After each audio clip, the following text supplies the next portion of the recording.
Provokasi dengan adanya hoax, dengan adanya ajakan-ajakan nasional yang kemudian bisa memecah belah.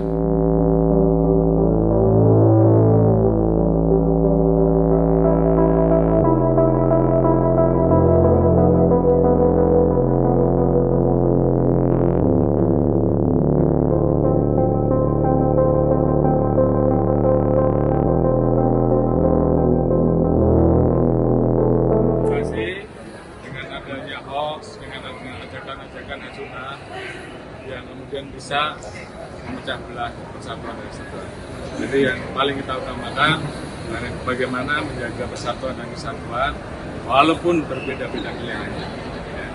Karena kita negara besar, kita harus jaga, dan ini modal kita untuk bisa terus ke depan menjadi negara maju. Saya kira itu yang paling utama. Terima kasih.